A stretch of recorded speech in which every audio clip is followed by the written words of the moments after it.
All right. Happy Sunday, everyone. Happy and grateful to be here.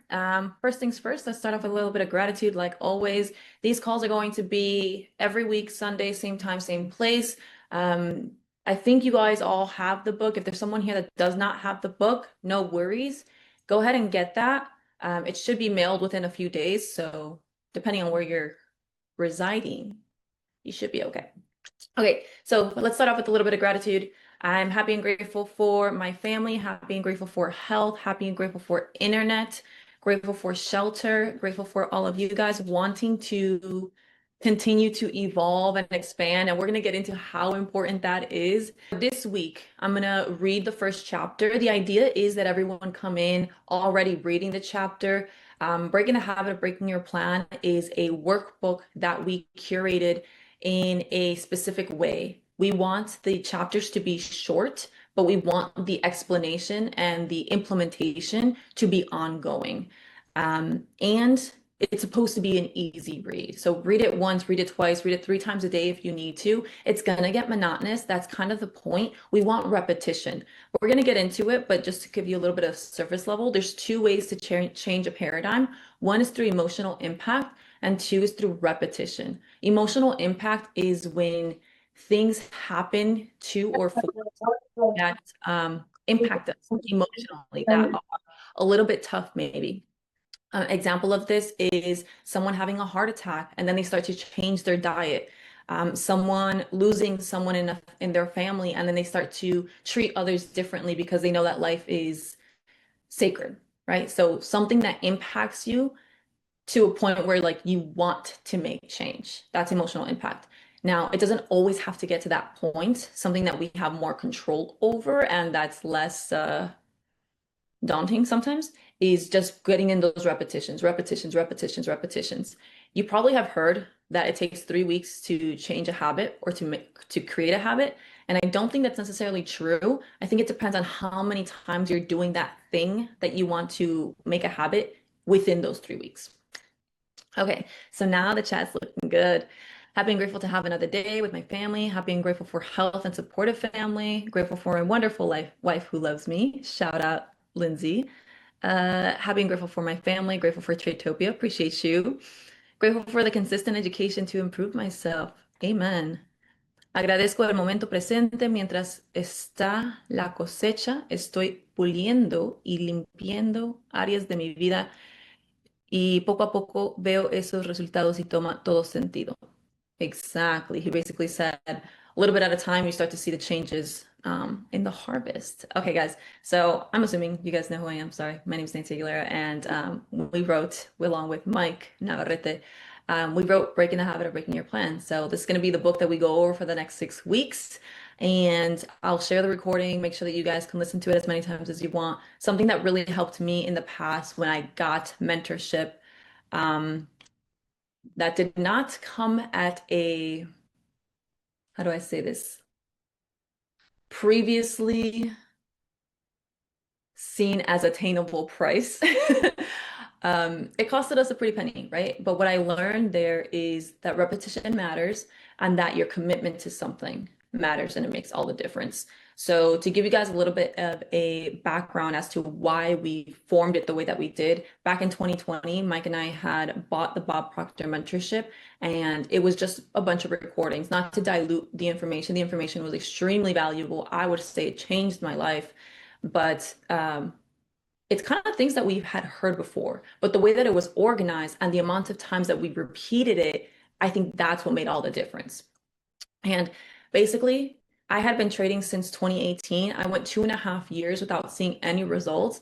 And I did that mentorship. I went through that mentorship, and it could be coincidence, it could be causation, but that was the first time that I not only saw profit, but it was exponential. Like it was parabolic. So super, super grateful for that because now I have that testament, not to just share with others, but like to instill belief in self. And I think that's invaluable. Yes, Rob, rest in peace, Bobby. That's awesome.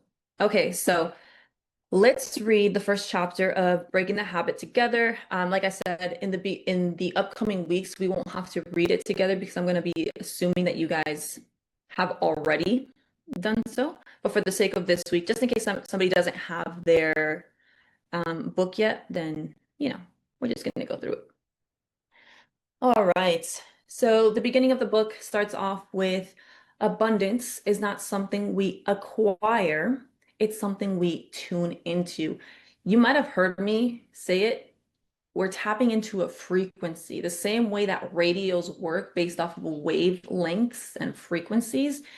Everything works that way. Everything around us is frequency. And on a very basic level, we have probably already felt that at one point or another in our lives, whether it be hanging around certain people. You might feel like they drain you because their frequency is a little bit lower. They're emitting that frequency. So you start to feel like a little bit down. Or hopefully the other side of the spectrum, you've also felt that someone that's around you that just brings so much energy, so much light, so much positivity, they're emitting a totally different frequency. And you might notice that when you're around them, you start to feel a little bit better. You start to get a little bit more pep in your step or what have you, right? So that's just a very surface level example of how frequency works, but it's with everything. Your negative thoughts, if you're constantly thinking negatively, then you're going to repeat that cycle, right? You have to break the cycle in order to get into a next one.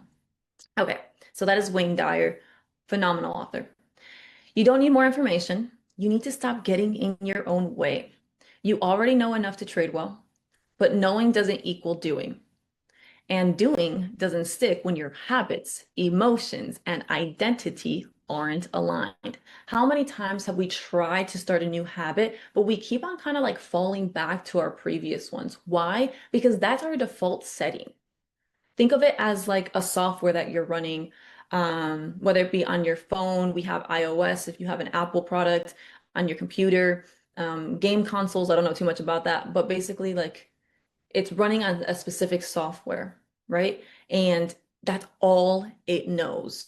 You cannot run, like, for example, you can't buy an Android app for an iPhone product, right? They're not compatible. So sometimes we try to have a rich girl habit, but we have a poor girl mentality or poor guy mentality.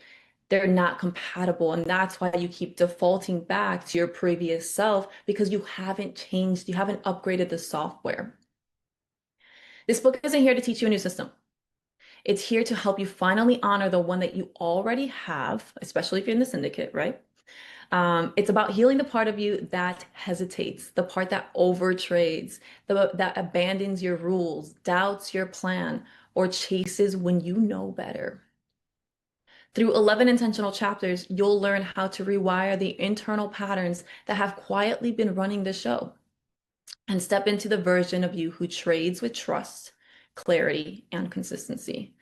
Not through more hustle. It's not about working more, working harder, but through alignment, self-leadership, and the kind of inner work most people or most traders never do. I'd argue most people go their entire life avoiding it. So, welcome to the real work. Okay, a little bit of a preface. Welcome to the inner work. This workbook was intended to bring certain underlying topics to light because we have realized on our own journey that awareness in itself is an underrated asset that pays high yield dividends under the right conditions. We're speaking the same language here, right? These are things that we have noticed, like if we just change the way that we look at things, it makes all the difference. And that's why awareness is key. Everything starts with awareness. Once you become aware that you act a certain way, that you're on a certain frequency, that something causes something else, or that things don't have to be the way that they currently are, because nothing is permanent. Most things aren't permanent, right? So once we have that awareness, now we make a decision. And that decision, that's a fork in the road, right? You can decide to stay the same or you can decide to do something about it.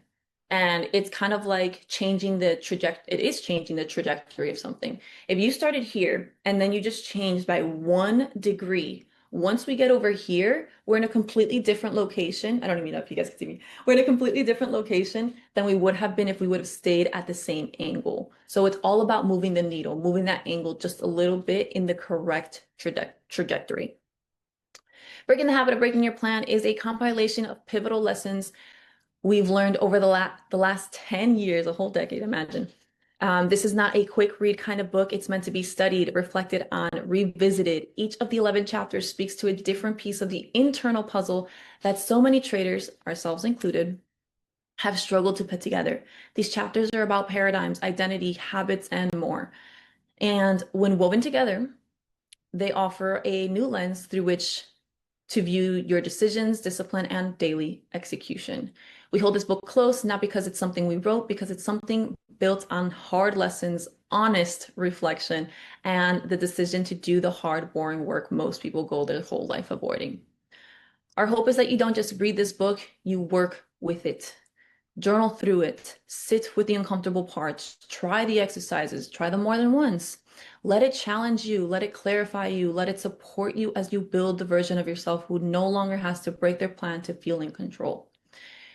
If you're ready to stop starting over, to quiet the noise, and to finally align your actions with the trader you know you're capable of becoming, this book is for you, and that's why you're here.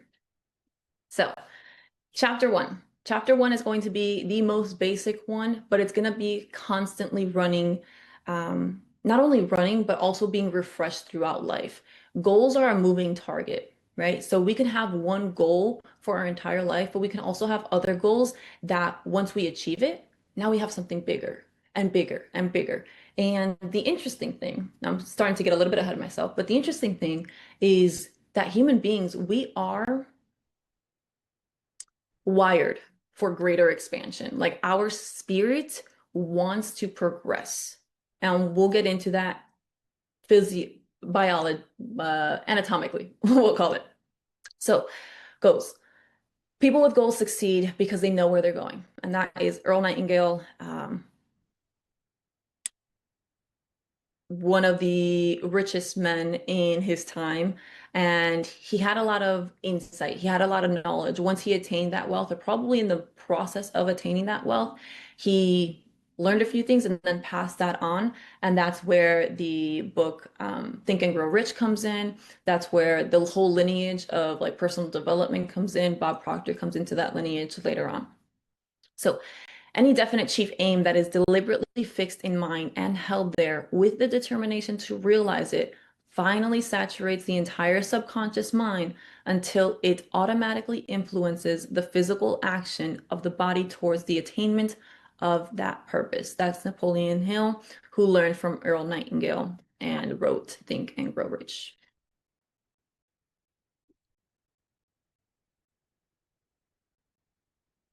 Okay, chapter 1. Before you can experience consistent success as a trader or investor, you must first decide what success actually means to you, not just in terms of profit targets or win rates, but in terms of how you want to feel, live, and show up.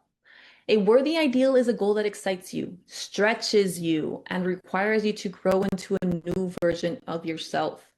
Without it, you're left chasing money without direction, reactive, unanchored, and emotionally scattered. In trading, it's easy to fall into the trap of defining success solely by short-term outcomes, a winning day, a green week, or hitting a financial milestone, maybe your first 5 figures, etc. But those outcomes are effects, not causes. So getting clear on your goals works wonders. 1, it registers in your reticular activating system, also known as RAS. I might bring that up later, which plays a critical role in helping you spot opportunities, resources, and connections that align with your goals, even when they were invisible to you before. Some people call this the law of attraction. So let's break this down really quick. Your reticular activating system is an actual part of your brain, and it's in your subconscious. So it works by the way that if you continue to repeat something to yourself, for example, affirmations, or I don't know, the car that you want, or you speak a certain prayer every single day, it starts to get embedded into your reticular activating system. Then, because it's in your subconscious, you don't have to consciously look for those opportunities. Your reticular activating system starts to do the work for you. That's what people call the law of attraction. They think it's just about manifesting something, like you think about something once and then it becomes your reality. That's not exactly how it works. It's because you're embedding it in your subconscious mind first. Subconsciously, your brain starts looking for those opportunities that are in alignment with what it is that you're asking for. Let me give you guys an example. Have you ever chosen like a favorite car? Maybe you want a green Porsche. Maybe you want a Tesla. Maybe you want a Cybertruck. Maybe you want an Aston Martin. Okay. So you tell yourself that. You tell yourself that so many times, it gets embedded into your reticular activating system. Okay, great. And then you start to notice all the Cybertrucks that are around you, all the Porsches that are around you. And you're like, were these always here? Like, I feel like so many people are getting Porsches now. Is it that more people are getting Porsches, or is it that now you are more aware of a Porsche because your reticular activating system has grasped that idea or that image, and now you see it everywhere? That's the RAS at work. That's the law of attraction at work. So happy and grateful now that I'm going 120 miles per hour to Chicago to hang out with Mike and Nancy in my McLaren. All right, so that's RAS. I probably should have had like a little image of that, but it's okay. You guys can do your due diligence. Ask ChatGPT about your RAS. Ask it about how many different ways can we embed what it is that we want in it. And we'll get into that a little bit later in the activity section. So 2, on why goals matter. It serves as a GPS. Imagine getting in your car without a destination in mind. How do you know you're going the right way? You can drive, but you don't know if you're going in the right direction because we don't have a point of reference for that destination. You're just driving. Not only that, but you're wasting gas or battery, whatever it is that you have, right? So it's not efficient. It's not effective. You can drive around in circles. You can go to new places that you've never been before. You might get lost. You might get exhausted. Ultimately, you just don't know anything because you don't have a point of reference. So that point of reference makes all the difference, because you can go towards it and feel accomplished, or you can actually get there and feel accomplished. And like I mentioned before, that destination, it's not everything. We'll get into that in a later chapter, but that destination is going to change, and it's going to change you. And that's the whole point of goals. Number 3, it keeps you away from stagnancy. Having goals gives you something purposeful to work towards, not things that just fill up your day. I don't know about you guys, but I have definitely gone through more than one season of my life where, being real and transparent, I'm just like, I don't know why I'm waking up in the morning. Like, I don't have something to be super, super excited for. This was me in the past, right? Just in seasons. Some people call that depression. And it's really sad because we have this gift of life, and what we fill that time while we're alive with, like, that's the gift. That's like the whole purpose. So if you don't have something to work towards, you can feel super empty inside, because you're like, what's the point? And I hope nobody here has felt that way, but I have, and it's just not fun. It's like, it's lame. And we try to get out of that. Why? Because we know we're not meant to stay there. We're not meant to stay depressed. We're not meant to just mope around through the day, filling our time with things that don't matter, right? Like, that's not a life. Even just saying it sounds like, yeah, that ain't it. So purposeful, something that we want to do, something that lights us up. There's a reason why it does that. Okay, your worthy ideal is a living vision of your future self. Someone who makes decisions from clarity and not chaos. Someone who has designed their life around freedom, flow, and financial sovereignty. The clearer you are about that vision, the more aligned your actions become. You begin showing up differently, reviewing your trades with intention, setting boundaries about distractions, training your nervous system to remain composed under pressure. And this takes repetition. This isn't about setting goals you think you should want. It's about choosing a direction that lights you up and demands expansion. It's okay if it feels out of reach. That's the point.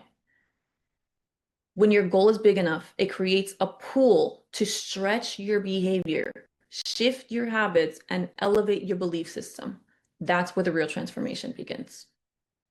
So take time this week To define your worthy ideal with bold clarity, describe your best trading self in vivid detail, how you think, how you trade, how you live.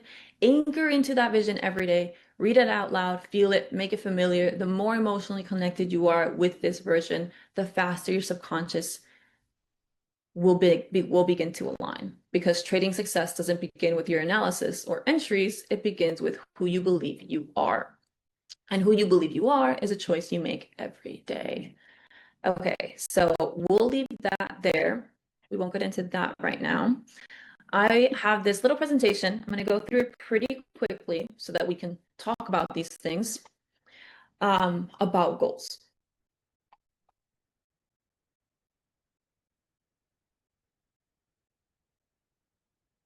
Period in my class where I was wasting my time and energy constantly. Oh, for sure. Okay, goals. So you don't set goals to get something. You set goals to grow, for yourself to change, to evolve. That's Bob Proctor. He left us with a lot. He left a legacy of a lot of wisdom. And that's something that I hope to accomplish too. So, don't mind this.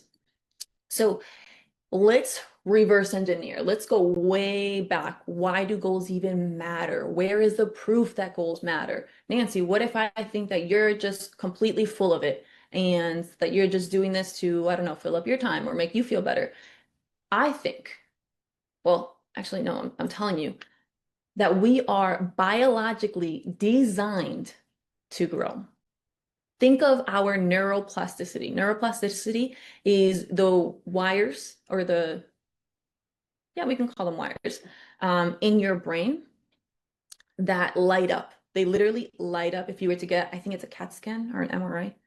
If you were to get one of those scans, a brain scan, when you're learning something new, they literally light up. So why would they do that? What's the purpose of that? Like, why were we designed with neuroplasticity?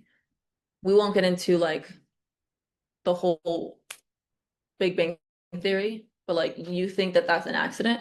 I don't. Dopamine. We feel good when we accomplish something. Why do we feel good when we accomplish something? Who designed that? Why are we this way?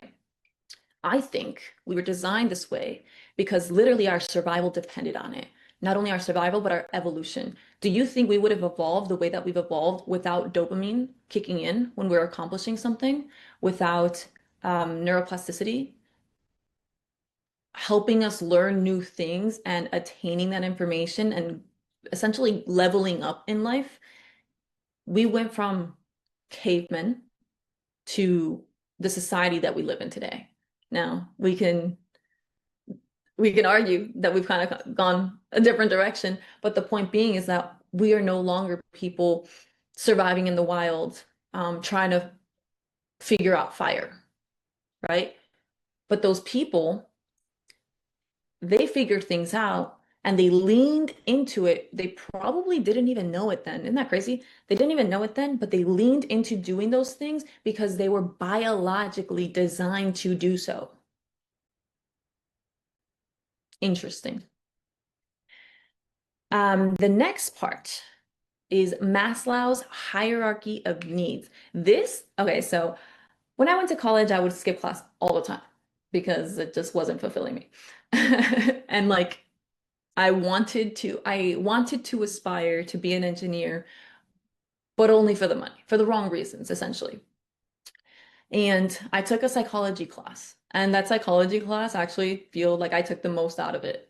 And I learned about Maslow's hierarchy of needs. So we all have needs. And if we don't meet those needs, then we either literally die or we feel like we want to. So starting off at the very bottom, our main needs are physiological. We need food, we need nourishment, we need water, and we need sleep. If you don't get enough sleep, eventually you go into psychosis.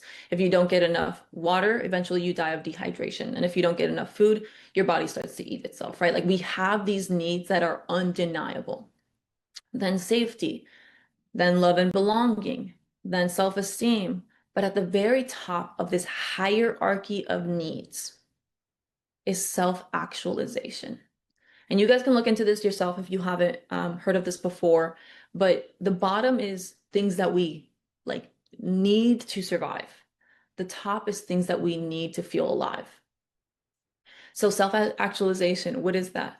It's you living up to your highest potential. It's you feeling like you want to grow or doing something where, you're not like, have you ever heard someone say like, oh, same old, same old? Oh, how are you? Oh, same old, same old. Oh, same, different day. And they're just kind of letting the days go by, but nothing is changing. Those people probably aren't self-actualized. If you ask them, like, no, for real, how are you? Are you genuinely happy? Are you ecstatic? Do you feel loved? Are you excited about something? Do you feel enthusiasm about something in particular? They're like, I don't know. Some people don't even want to think about it because they have to meet themselves. They have to look at themselves in the mirror. I think they should. I think it's worth doing. A lot of people, like I said, they avoid these simple things, but I don't know. I just feel like in the last few years, I've realized that a lot of life is doing this easy things, but the easy things are also easy to not do. They're easy to avoid. Oh, I don't have to talk about goals. Oh, I don't have to look at myself in the mirror. Oh, I don't have to hold myself accountable. Nobody's asking me those hard questions, so I don't even have to have an answer prepared for it, right? Like you can go a lot of your life avoiding these concepts. The question is, do you really want to do that? Do you want to be that person? Because slowly but surely, and I can say this from experience, is you start to feel it. You start to feel the absence of something. Why do you think people say like, oh, I feel empty? I feel a void. Okay, well, if you feel a void, what do? Do we fill that with something? Yes, oftentimes people fill that with vices. Why? Because they don't know what else to fill it with. They're not aware. And if they are aware, they've just made the wrong choice. The slightly easier choice, the more temporary choice. They might feel good in the moment, whether they're drinking or um, doing some kind of upper drug. It's temporary because once that wears off, what happens? They go back to mundane. They go back to feeling empty. And I do think that that's part of the problem that we have in the States, but kind of all over, is that we've created, ironically, because we've evolved so much in our technology, we've been able to create these faux dopamines, right? We have cheap dopamine, we have fake dopamine, we have prescription dopamine to try to replace the thing that we're biologically designed to uh, create ourselves, but the wrong way. So I thought that was really interesting. That's just something that has stuck with me ever since college. And I think it's extremely valuable for people to know about it. Just kind of know where you're at. Like where's your local high? Are you only meeting your physiological needs? If so, that's a great starting point. Thank God you have food on your table. Thank God you have water to drink. Thank God you have a place where you can rest your head and sleep for 6, 7 or 8 hours, right? When you have safety, when you feel like you can let your guard down, you're no longer like your adrenaline, you're not living off of adrenaline or cortisol your entire life. That's good. There was a study, or I'm sure a few, but there was a study that was studying blue zones. Blue zones are places in the world where people live the longest. And there's been this argument of like, okay, why do people live the longest? Is it because of what it is that they eat? Right? What kind of diet? Is it the Mediterranean diet because it has healthy oils? Is it a carnivore diet because it has creatine? Is it a vegetarian diet because whatever, right? So people have studied blue zones to see what is the cause of people living longer than in other places. I think there's like 7 blue zones in the world. I'm not entirely sure, but turns out that they've studied it for nutrition. What is it that they're consuming? Their diet, right? That's not quite it because it could be like they don't have the same diet. So why I think like one of them is like Japan, one of them is the Mediterranean. You guys can look it up and let me know. So it's not their diet. And then another study, and I believe this one for quite a while, is their average walking per day. Oh, people that live in mountainsides live longer because they walk more they're training their body for, they're conditioning their body, they're training for endurance that helps your circulatory system, blah, blah, blah.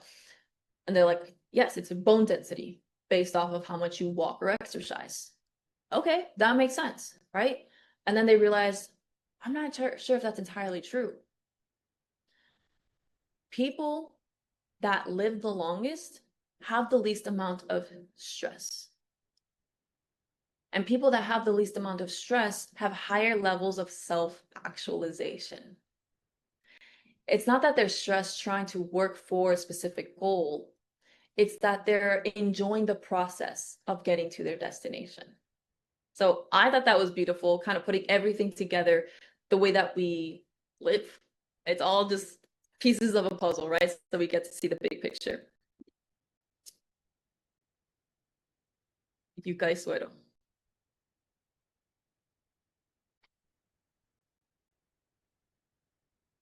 Okay, word. And then this, I think, is the last slide, and then we can get into discussion. But what's the oldest book? One of the oldest books. I think there's a few others. One of the oldest books is the Bible. What does the Bible say about goals? Well, first and foremost, we got Genesis 1:28. I should have had this ready.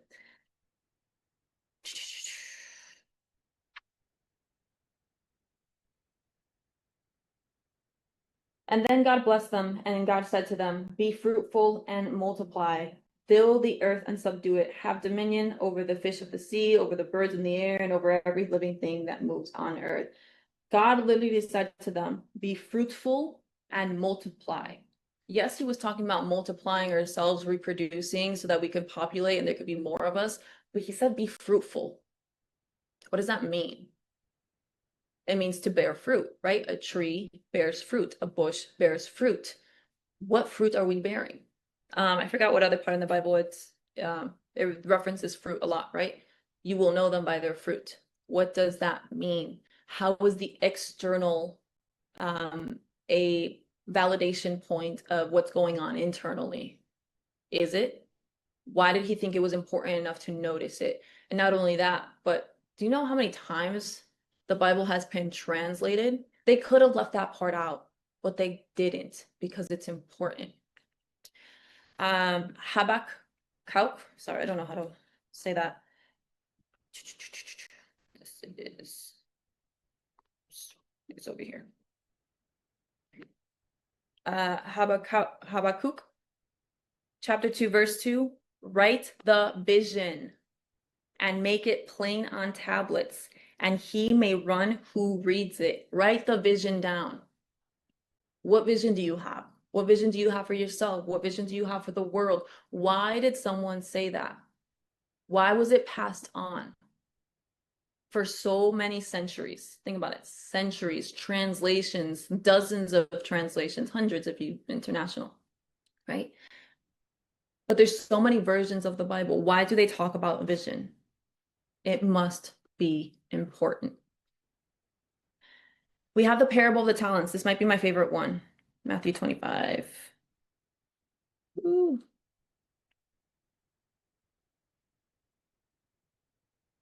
Oh, 1 second here.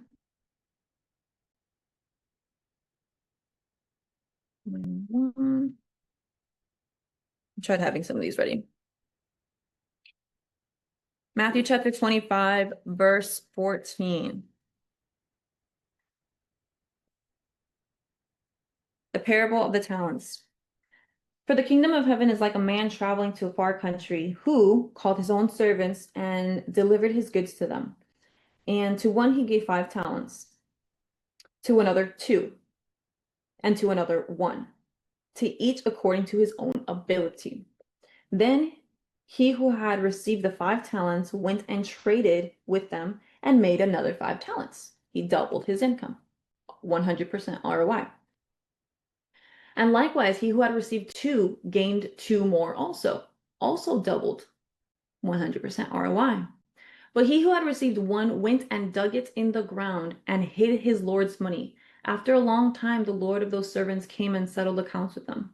So he who had received 5 talents came and brought 5 other talents, saying, Lord, you delivered me 5 talents. Look, I have gained 5 more talents beside them. His Lord said to him, Well done, good and faithful servant. You were faithful over a few things. I will make you ruler over many things. Enter into the joy of your Lord. He also, who had received 2 talents, came and said, Lord, you delivered me 2 talents. Look, I have gained 2 more talents beside them. His Lord said to him, Well done, good and faithful servant. You have been faithful over a few things. I will make you a ruler over many things. Enter into the joy of your Lord. And he who had received 1 talent came and said, Lord, I knew you to be a hard man, reaping where you have not sown, and gathering where you have not scattered seed. And I was afraid, and went and hid your talent on the ground. Look, there you have what is yours. But his Lord answered and said to him, You wicked and lazy servant, you knew that I reap where I have not sown, and gathered where I have not scattered seed. So you ought to have deposited my money with the bankers, and at my coming I would have at least have received my own with interest.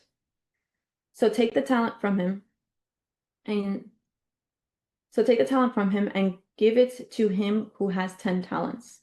For everyone who has, more will be given, and he will have abundance. From him who does not have, even what he has will be taken away. And cast the unprofitable servant into the outer darkness, where there will be weeping and gnashing of teeth. So I love that they use the word talents for this. I think other versions of the Bible use a different word, maybe like something in terms of like coins or money or something like that. But I love that they kept the word talent in here, because the way that we use talent is, what are you naturally good at, right? What are you talented in? What kind of skills do you have? And this just shows us, if we don't use our talents, if we bury them, the Lord will call us lazy. He will be angry with us. He will be disappointed with us. Why? So you're telling me everyone's a little bit different, right? We all have different personalities. We all have different talents. We all have different skill sets that we're learning. If we don't use them, are we serving our purpose? No. Why does that matter? Why is this parable in the oldest book ever?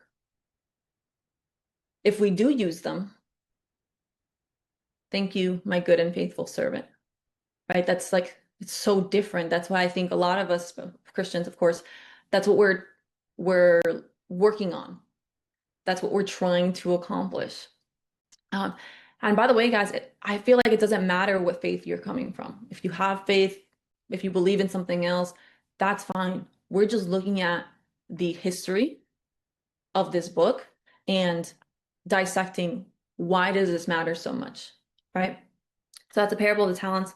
Let's get into Romans 12:2.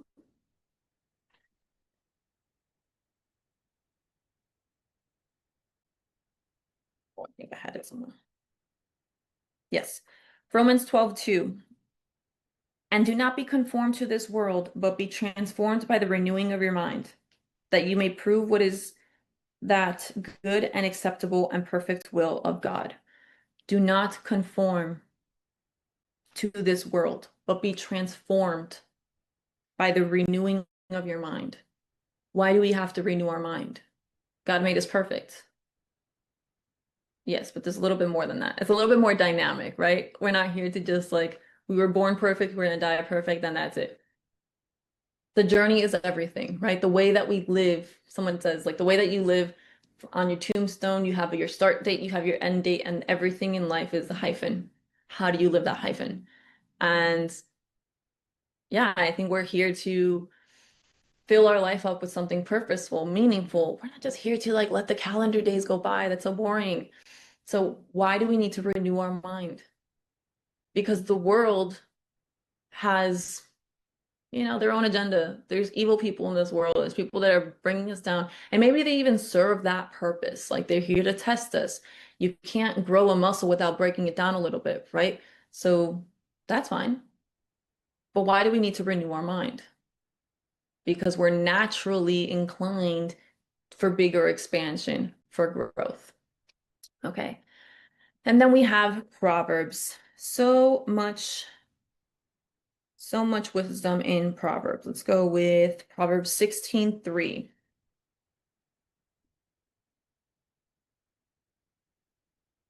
Commit your works to the Lord, and your thoughts will be established. Commit your works to the Lord.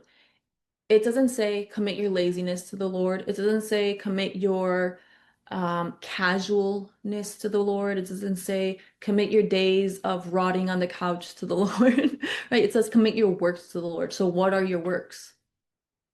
What are your works? Does everyone have the same work? Or do we all have individual works? Do we all have individual talents that we can use for that work? Are we on the same mission? Do we all have unique individual missions? I think a little bit of both. And then we have Proverbs 21:5.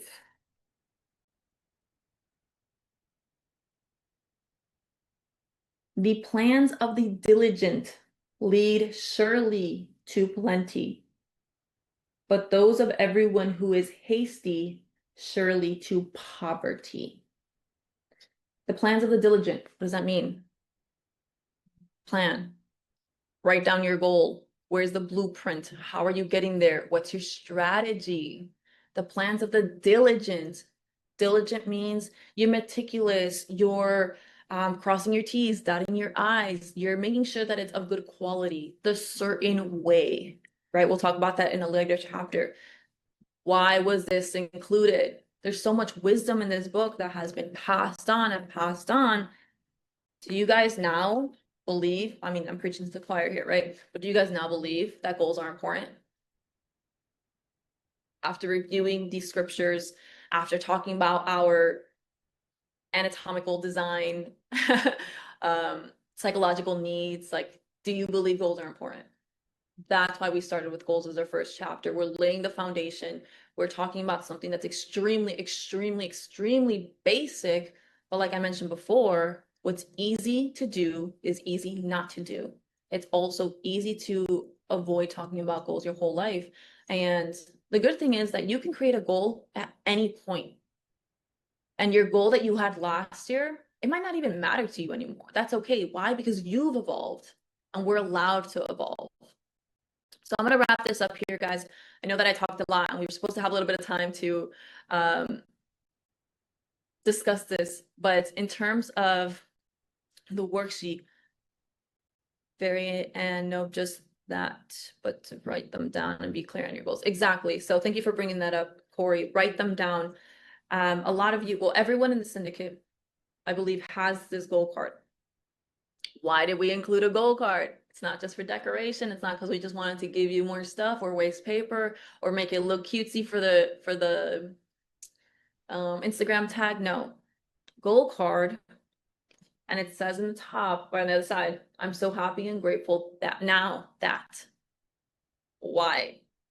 Because we want you guys to, it's small enough to fit in the back of your phone. It's small enough to put in your little section of your wallet where your ID could be.